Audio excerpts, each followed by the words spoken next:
Να πούμε ότι ο κύριος Χουλιάρας Βασίλειος είναι οικονομολόγος και επίκορος καθηγητής του ΤΕΙ Σερών.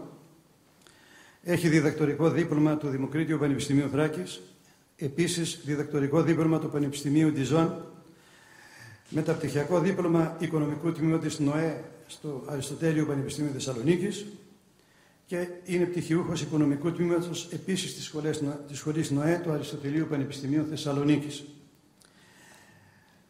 Οι επιστημονικές του εργασίες έχουν ως πεδίο τα χρηματοοικονομικά, το τραπεζικό σύστημα, την ανάπτυξη και παρόμοιες άλλες πολλές συναφείς ανακοινώσεις.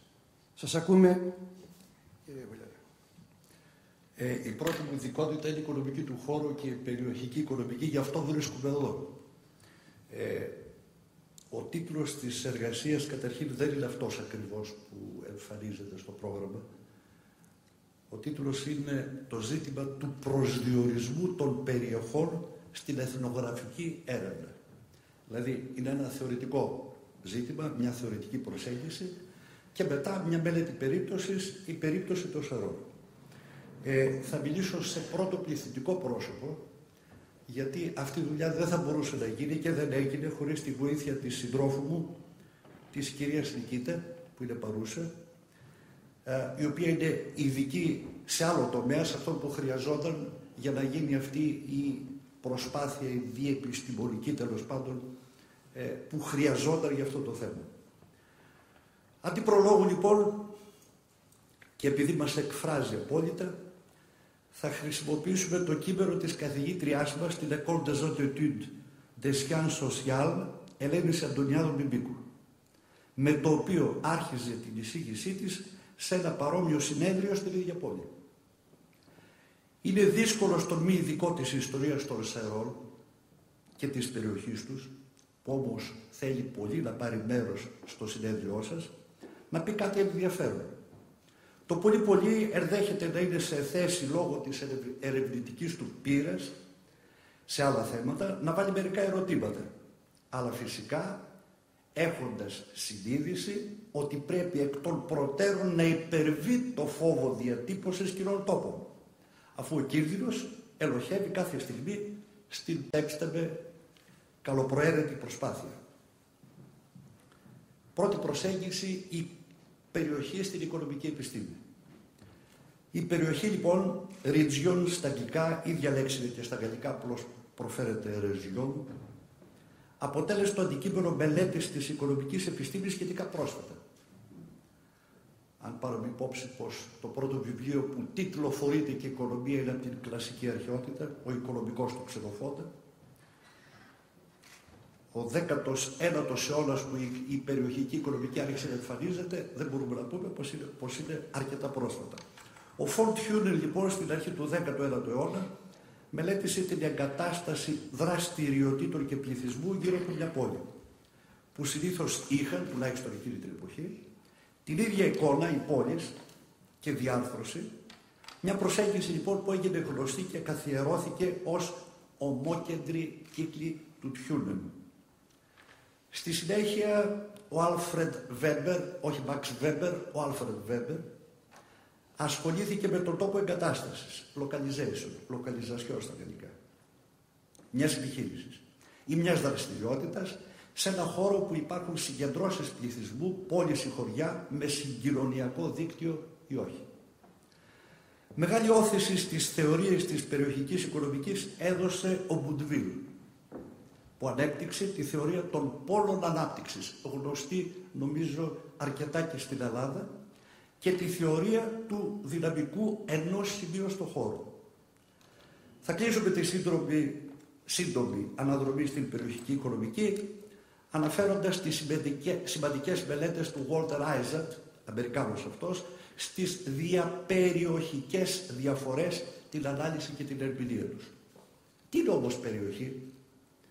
Περιοχή είναι ένα τμήμα του γεωγραφικού χώρου που για κάποιους λόγους διαφοροποιείται από τις υπόλοιπες περιοχές και από το, σκεφτείτε το με εισαγωγικά, το όλον. Κατά την στρουκτουραλιστική προσέγγιση του Περού, κατά τον οποίο δομή ενός συνόλου είναι τα μέρη του συνόλου, οι σχέσεις αυτών των μερών μεταξύ τους, αλλά και οι σχέσεις αυτών των μερών με το όλο. Τέτοιοι λόγοι διαφοροποίησης μπορεί να είναι γεωγραφική, γεωμορφολογική, πολιτική, διοικητική, ιστορική, εθνολογική, κλιματική και ούτω καθεξής. Όπως διαπιστώνετε, αναφέρουμε τη λέξη περιοχή και όχι περιφέρεια. Όπως συνήθως αναφέρεται αυτή η έννοια στην ελληνική πολιτική και δημοσιογραφία, μερικές φορές δυστυχώς και στην οικονομική επιστήμη. Και αυτή η διαφορά δεν είναι απλώς μια διαφορά ορολογίας, αλλά και ουσίας. Διότι όταν όλες οι περιοχές εκτός της πρωτεύουσας θεωρούνται ότι είναι ένα ενιαίο σύνολο, δηλαδή με τα ίδια χαρακτηριστικά και τις ίδιες ανάγκες και τις ίδιες ιδιότητες, τα μέτρα πολιτικής δεν λαμβάνουν υπόψη τις ιδιαιτερότητες που μπορούν να ανιχνευτούν με έναν πολλαπλασιαστή, μια και είναι γνωστός ο όρος τελευταία, ο δημοσιονομικός πολλαπλασιαστής, αυτός είναι κάποιος άλλος, είναι ο πολλαπλασιαστής Γόρλας Λεόντιεφ, έτσι ώστε τα μέτρα πολιτικής να είναι ορθά στοχευμένα. Γεωγραφική περιοχή ή διοικητική περιοχή ή προγραμματική περιοχή κλπ. Δεν συμπίπτουν αναγκαστικά. Για παράδειγμα, η Αιτωλοκαρνανία είναι τμήμα της διοικητικής περιοχής της στερεάς Ελλάδας, γνωστό, αλλά περιλαμβάνεται στην περιοχή προγράμματος της Δυτικής Ελλάδας. Πιο κοντά μας, η Καβάλα είναι ένας νομός της Μακεδονίας, αλλά η προγραμματική της περιοχή είναι περισσότερο η Θράκη παρά η Μακεδονία. Για να μην αναφέρουμε τις ορεινές περιοχές της Υπήρου, που τα γεωμορφολογικά χαρακτηριστικά τους, των ορεινών περιοχών δηλαδή, απέχουν παρασάγκας από την εύφορη πεδιάδα του Νότου, την πεδιάδα της Άρθας. Όμως παρεμφερής με την περιοχική οικονομική, αλλά όχι ταυτόσιμος όρος, ταυτόσιμος κλάδος, με συγχωρείτε, είναι ο κλάδος της οικονομικής επιστήμης που είναι γνωστός ως space economics. Στα αγγλικά οικονομία σπασιάλ, στα γαλλικά. Στα αγγλικά έχει καθιερωθεί ως οικονομική του χώρου, ενώ αν κάναμε μια πιστή μετάφραση, ο όρος θα μας έδινε διαστημική οικονομική. Φυσικά δεν λέμε το διάστημα πέρα από τη γη, διάστημα χώρου θα το εξηγήσουμε. Κατά την οικονομική του χώρου λοιπόν ο χώρος δεν έχει μόνο έννοια γεωγραφική αλλά και κλαδική. Και ακόμη περισσότερο το διάστημα μπορεί να είναι όχι μόνο διάστημα χώρου αλλά και διάστημα χρόνου ή ακόμη και άλλοι χώροι όπως της γλώσσας, συνηθιών κλπ. Που όμως για μας εκφεύγουν από το πεδίο της οικονομικής επιστήμης. Έχει διαπιστωθεί λοιπόν ότι η ύπαρξη στον ελλαδικό χώρο των άνισα αναπτυγμένων και ασύνδετων κλάδων και τομέων οικονομικής δραστηριότητας είναι συνυφασμένη με την άνεση ανάπτυξη σε πολλά επίπεδα και τον τρόπο ζωής των διαφόρων περιοχών της χώρας, δεδομένου ότι υπάρχει μια αφύπλευρη σχέση σύνδεσης μεταξύ ενδοκλαδικών και ενδοπεριφερειακών ή καλύτερα περιοχικών διαφορών, και μάλιστα φαίνεται ότι οι διακλαδικές ανισότητες δημιουργούν ή επιδεινώνουν τις περιοχικές ανισότητες. Για να ορίσουμε λοιπόν τι είναι περιοχή, θα υιοθετήσουμε τη διατύπωση του Φρανσουά Περού, όπως τη μεταφέρει ο Μπουντουίν. Η περιοχή είναι ένας χώρος ομογενής, συνεχής και αυτόνομος. Θα προσπαθήσουμε να αναλύσουμε όσο μπορούμε, διότι μας είναι χρήσιμο για την προσέγγιση της έννοιας της περιοχής και στην εθνολογική έρευνα.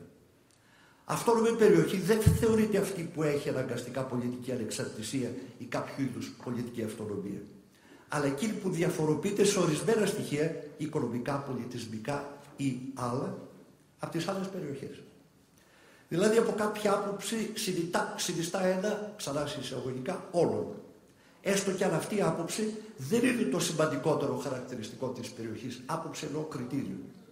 Είναι πολύ εύκολο να κατανοήσουμε γιατί ένα νησί είναι μια αυτόνομη περιοχή αν προσεγγίσουμε το θέμα γεωγραφικά.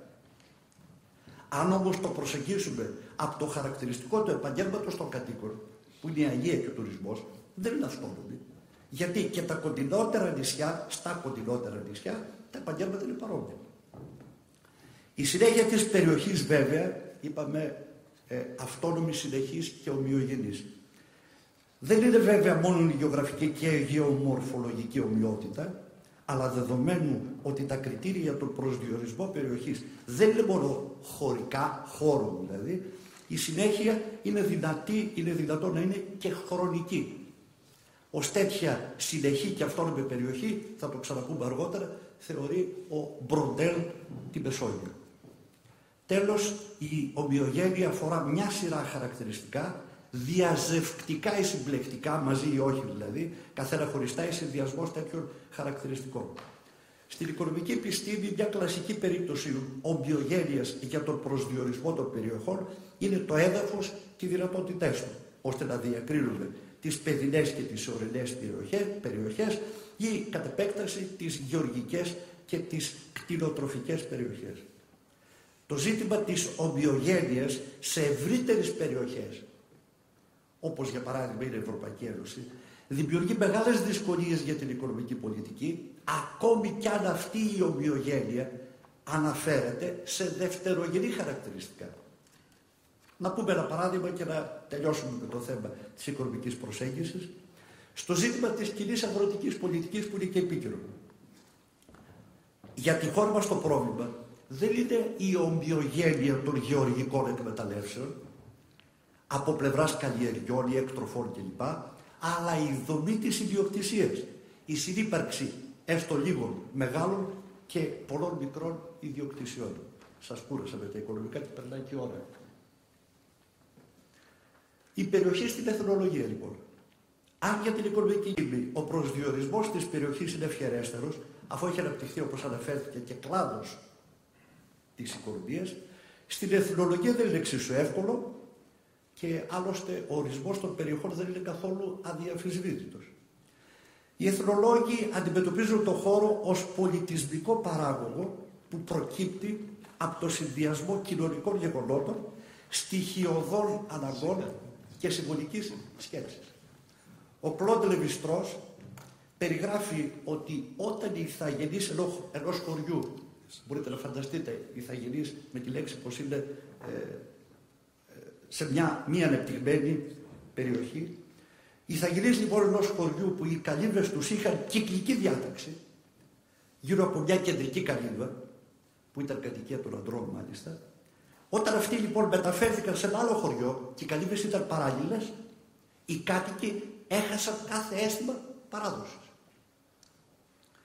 Η επίκορη καθηγήτρια του Ιστορικού και Αρχαιολογικού Τμήματος του Αριστοτελείου Πανεπιστημίου, η κυρία Νόρα Σκουτέλη δασκάλου, που ασχολήθηκε ιδιαίτερα με το ζήτημα του χώρου, έχοντας συγκεντρώσει σε 2 τεύχη την γενική και ειδική βιβλιογραφία με τίτλο «Ανθρωπολογία του χώρου», συμφωνεί ότι ο προσδιορισμός της περιοχής είναι δύσκολο εγχείρημα.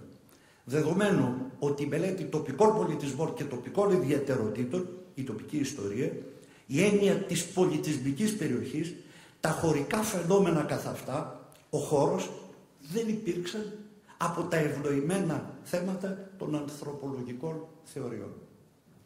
Τα όρια μιας περιοχής προσδιορίζονται από τη συνοχή του πεδίου έρευνας.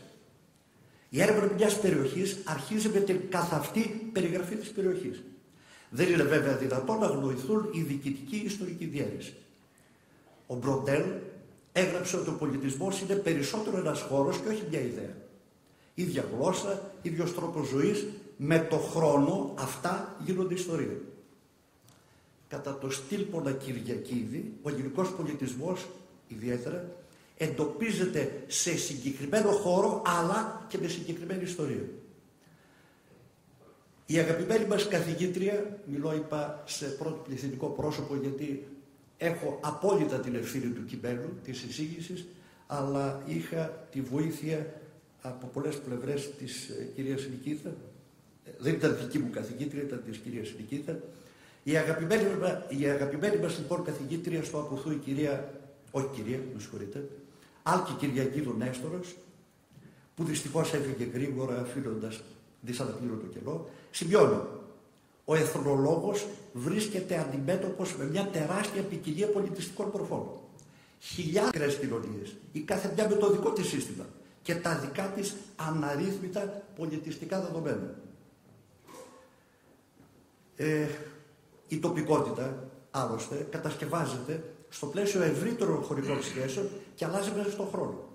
Στα εθνικά κράτη οι τοπικές εταιρότητες μετατρέπονται σε περιφερειακές εθνικές παραλλαγές, ως μικρογραφία του εθνικού προτύπου, και η έμφαση δίνεται στην ομοιότητα και όχι στη διαφοροποίηση. Έτσι, οι περιφερειακές ταυτότητες προσπαθούν να βρίσκονται κοντά στο εθνικό πρότυπο για να είναι πιο αυθεντικά εθνικές. Όπως δεν αναφέρει και ο Μπροντέλ, τα γεωγραφικά πλαίσια δύσκολα σπάζουν, γιατί η ισορροπία που δημιουργήθηκε από τον άνθρωπο και το περιβάλλον διαταράσσεται όταν ο άνθρωπος απομακρυνθεί από αυτή. Το πρόβλημα του προσδιορισμού της περιοχής και της πολυπλοκότητάς της από πλευράς εθνολογικής έρευνας το αντιμετωπίσαμε όταν αρχίσαμε να μελετάμε επιτόπια με την ιδιότητα του ερευνητή του Λαγογραφικού Εθνολογικού Μουσείου Μακεδονίας Θράκης την περιοχή των μαστοροχωρίων του Βοήου, με στόχο τους μαστόρους της Πέτρας και τους λαϊκούς λιθογλύπτες. Γνωρίζαμε ότι η περιοχή του Βοήου είναι μια επαρχία του νομού Κοζάνης. Όμως τα μαστοροχώρια, όπως και το βουλό Βόιο, δεν βρίσκεται εξ ολοκλήρου στο νομό Κοζάνης, αλλά και στο νομό Γρεβενών. Δηλαδή η περιοχή εθνολογικής έρευνας δεν συνέπιπτε με αυτή της διοικητικής περιοχής. Όμως είχαμε να κάνουμε και με μια, σύμφωνα με την οικονομική προσέγγιση, ομοιογενή και αυτόνομη περιοχή, με κριτήριο ποιο? Την απασχόληση των κατοίκων. Οι κάτοικοι έλεγαν με την ιδιαίτερη γλωσσική έκφραση, κρατώ ακριβώς τους τονισμούς, πέτρα είχάμε, πέτρα δουλεψάμε. Αυτή η απασχόληση όμως των κατοίκων και της διπλανής περιοχής από την άλλη μεριά της Πίνδου, με τα ονομαστά μαστοροχώρια, την Πυρσόγεννη, την Βούρμπιερη και λοιπά, η απασχόληση ήταν ακριβώς η ίδια. Γιατί όμως δεν ορίζουμε την ευρύτερη περιοχή του Βοήου, ανατολικά και δυτικά της Πίνδου, των κορυφών δηλαδή, ως ομοιογενή, συνεχή και αυτόνομη περιοχή? Η απάντηση είναι ότι λόγω γεωμορφολογικών κριτηρίων οι δύο περιοχές δεν συμπίπτουν. Είναι χαρακτηριστικό, έχει ενδιαφέρον να το πούμε, ότι η ιδιαίτερη γλώσσα που ανέπτυξαν οι μαστόροι της Πέτρας για να συμβουλούνται μεταξύ τους, χωρίς να τους καταλαβαίνει ο ιδιοκτήτης της κατοικίας που κατασκεύαζαν, που λεγόταν κουδαρίτικα, είναι αυτή η ιδιαίτερη γλώσσα, συμπιολογική περισσότερο, είναι διαφορετική από τις δύο πλευρές της Πίνδου. Οι Πυραιοί μαστόροι και οι Μακεδόνες δεν μπορούσαν να συνεννοηθούν με τη δική τους γλώσσα, έτσι, όχι με τα ελληνικά.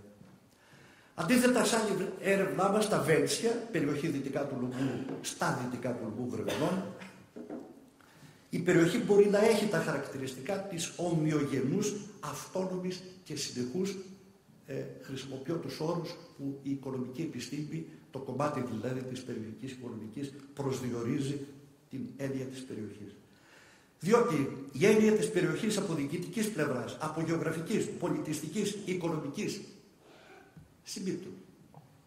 Οι αντιφάσεις του προσδιορισμού της περιοχής στην εθνολογική έρευνα αναδεικνύεται, θα τον χρησιμοποιήσω για τρίτη φορά, από τον Μπροντέλ, που στη Μεσόγειο ο χώρος και η ιστορία της, που στο έργο του Μεσόγειος ο χώρος και η ιστορία της γράφει. Στο φυσικό, όπως και στο ανθρώπινο της τοπίο, η Μεσόγειος, σταυροδρόμη, η ετερόκλητη Μεσόγειος παρόλα τα αυτά, παρουσιάζεται στις αναμνήσεις μας σαν μια εικόνα συνεκτική, σαν ένα σύστημα που όλα μπερδεύονται για να ανασυντεθούν σε μια πρωτότυπη ενότητα. Δεν το χρειάζεται.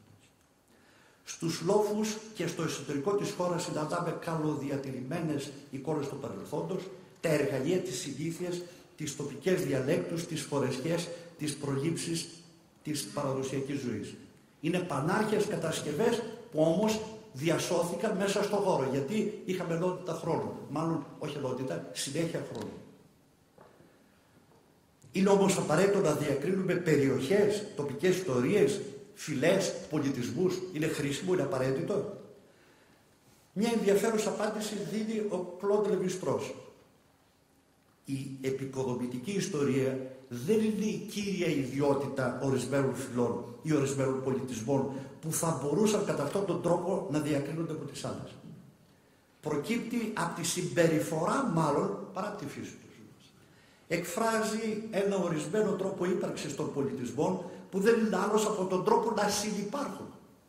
Επομένως, επικοδομητική ιστορία είναι η χαρακτηριστική μορφή ιστορίας των κοινωνιών εκείνων που αποτελούν ομάδες κοινωνιών. Των κοινωνικών εκείνων, με συγχωρείτε, υπεροργανισμών που αποτελούν οι ομάδες κοινωνιών. Αντίθετα, στατική ιστορία είναι ένα σήμα κατώτερου είδους ζωής εκείνων των μοναχικών κοινωνιών. Τρίτο μέρος, η περιοχή των Σερών. Τρώω πολύ χρόνο στη θεωρία. Να επιταχύνω μάλλον, θέλετε. Δεν είναι απαραίτητο. Ωραία. Να μην ξαναχρησιμοποιήσω τα της Αντωνιάδου. Μη ειδικό στην ιστορία των Σερών, αλλά πρέπει να πω δύο λόγια. Και σε ποιον θα το πω, στους Σεραίους, επιτρέψτε μου. Η πόλη των Σερών και η περιοχή της λοιπόν είναι μια μικρογραφία του μακεδονικού χώρου από ιστορική και κοινωνικο-οικονομική άποψη και των προβλημάτων του. Μια απλοποιημένη τοιχογραφία είναι το ιστορικό μοσαϊκό. Βυζάντιο, Φράγκοι, Βυζάντιο, Σέρβοι, Βυζάντιο, Τούρκοι και Έλληνες. Ποτέ μια πόλη δεν είναι μόνο διοικητικό ή εκκλησιαστικό ή μόνο οικονομικό, εμπορικό και βιομηχανικό κέντρο. Ο χαρακτηρισμός αγροτική πόλη εισαγωγικά που χρησιμοποιεί ο Προντέλ ίσως ταιριάζει στην περίπτωσή μας. Τέριαζε. Το οικονομικό βάρος της πόλης είναι πολύ σχετικό, σημειώνει η κυρία Αντωνιάδου, χωρίς να σημαίνει ότι οι εμπορικές δραστηριότητες της ήταν αμεληταίες ή ότι δεν συναντάμε σε διεθνή εμπορικά κέντρα εμπόρους από τις Σέρρες. Η πόλη και περιοχή όμως, παρόλα τα αυτά, η Αντωνιάδου Πιπίκου το σημειώνει, είναι περισσότερο ενδοχώρα της Θεσσαλονίκης. Αντίθετα, ο Πετμπερζάς θεωρεί ότι οι Σέρρες δεν είναι απλά ένα διοικητικό κέντρο, μια παρασιτική πόλη κατά τους κοινωνικούς επιστήμονες. Ο ίδιος υποστηρίζει ότι μέχρι το τέλος του 15ου αιώνα ήταν Σαντζάκη, αλλά όλο το υπόλοιπο διάστημα ήταν μόνο Καζάς. Παρ' όλα τα αυτά ήταν μια σημαντική μετρόπολη. Οι Σέρρες αποτελούσαν το κέντρο όχι κυρίως της διοικητικής ζωής, αλλά της οικονομικής. Επομένως, αν ήταν Καζάς ή αν ήταν Σαντζάκη, είναι δευτερεύον θέμα. Παρ' όλα αυτά, ο Παπαδόπουλος θεωρεί στο ζήτημα της διοικητικής διαίρεσης ότι οι Σέρρες ήταν πρωτεύουσα πάντα Καζά και Σαντζακιού. Η θέση είναι προνομιακή, το ξέρετε, από γεωοικονομική άποψη, λόγω του έφορου κάμου κυρίως. Ήλεγχε και ελέγχει ένα σημαντικό κάθετο άξονα, βορράς-νότος, με την άνω κοιλάδα του Στριμώνα. Η θέση της Σύρας, η προέλευση της λέξης, μάλλον να μην το πω γιατί το ξέρετε, είναι θρακική, μια προσέγγιση. Δεν ήταν πολύ πλεονεκτική παρόλα τα αυτά από γεωπολιτική και γεωστρατηγική άποψη ώστε να επηρεάσει την ιστορική πορεία της χώρας. Καταρχήν έχουμε τροική κατάκτηση το 1300 για το άνοιγμα, 1300 π.Χ. βέβαια, έτσι, δεύτερη χιλιετία π.Χ., για το άνοιγμα εμπορικών δρόμων για την πρόθεση των προϊόντων λόγω της οικονομικής επιρροής της αντίθετης δύναμης της εποχής που ήταν οι Μικηναίοι. Εικάζεται ότι το πλήγμα για τους Μικηναίους, όταν οι Τρόες κατέλαβαν την ευρύτερη περιοχή της Μακεδονίας, την πλούσια περιοχή και των Σερών, το πλήγμα λοιπόν ήταν τόσο μεγάλο που οδήγησε στην Τροική εκστρατεία. Να συντομεύουμε λίγο. Ευχαριστώ. Ναι. Λοιπόν, άρα να περάσω τα ιστορικά θέματα που είναι σημαντικά παρόλα τα αυτά και φαίνεται πως η ιστορία της περιοχής, η ιστορία έχει οι Σέρρες, με συγχωρείτε, έχουν μια ιστορική συνέχεια και αυτό και μόνο να υπήρχε θα ήταν μια ιδιαίτερη περιοχή εθνολογικής έρευνας. Αλλά δεν είναι μόνο αυτό βέβαια. Θέλω να πω 2-3 λόγια για τον πληθυσμό και την εξέλιξη του πληθυσμού. Με συγχωρείτε. Οι κάτοικοι φρίγοι, εν πάση περιπτώσει δεν μας ενδιαφέρει η αρχαία και η ελληνιστική εποχή, να περάσουμε στη νεότερη, 1454. Οι Σέρρες 5.500 κατοίκους. Τα καλά δέντρα 2.500, η Ζήχνα 2.000. η Δράμα 1250 και το Σιδηρόκαστρο 1200. Σε αγροτικές περιοχές, ο Πετμεζάς γράφει, ο μουσουλμανικός πληθυσμός ήταν μελιτέος. Λιγότερο από 2%. Ενώ στην πόλη ήταν διοικητικό κέντρο. Και όχι μόνο, και οικονομικό κλπ. Έφτανε κατά εποχές μέχρι 50%. Οι πληροφορίες που έχουμε για τον πληθυσμό, που τις μεταφέρω, δεν έκανα πρωτογενή έρευνα, έχω σταθεί σε έρευνες, αναφέρω άλλωστε κάθε φορά τίλος, στηρίζονται κυρίως σε φορολογικούς οδηγούς. Όσο μπορεί ένας φορολογικός οδηγός να είναι ακριβής. Γιατί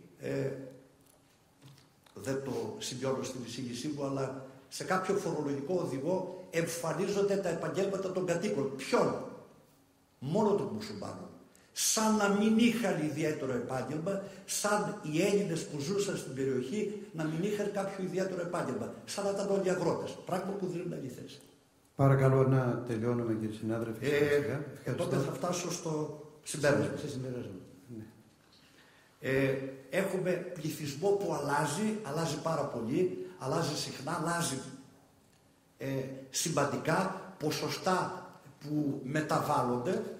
Έχουμε όμως μια εθνολογική ομοιογένεια από την αρχή του 20ου αιώνα μετά τους Βαλκανικούς πολέμους. Αυτή η εθνική ομοιογένεια ενισχύεται από την πολιτική και κυρίως την εκπαιδευτική παράδοση της πόλης.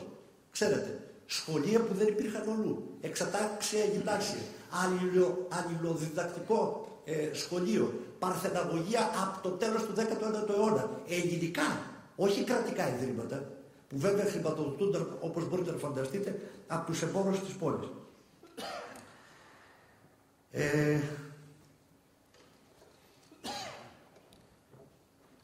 Επομένως, οι Σέρρες μπορούν να αποτελέσουν μια περιοχή εθνολογικής έρευνας σε διάφορα επίπεδα, δεδομένου ότι οι μετακινήσεις πληθυσμών οδήγησαν σε μεγάλη εθνολογική ομογενοποίηση στην ελληνική Μακεδονία και κυρίως στις Σέρρες. Όμως, μελέτες για τη φυλετική καταγωγή των κατοίκων πρέπει να γίνονται με ιδιαίτερη προσοχή. Γιατί αφενός μεν τα όρια ιστορικά της περιοχής δεν είναι πάντα δεδομένα. Αφού είναι δύσκολο το εγχείρημα του προσδιορισμού των ορίων ακόμη του βιλατιού των Σερών, που μπορεί να προσεγγιστεί μόνο από καταλόγους φόρων, και η ενδοχώρα έχει συνεχώς μεταβαλλόμενα όρια. Αυτό υποστηρίζει ο Πετμεζάς. Απ' την άλλη μεριά, η διάρθρωση του πληθυσμού στις επαρχίες του νομού ιστορικά ήταν πολύ διαφοροποιημένες. Απογραφή του 1915. Σέρες στο νομό.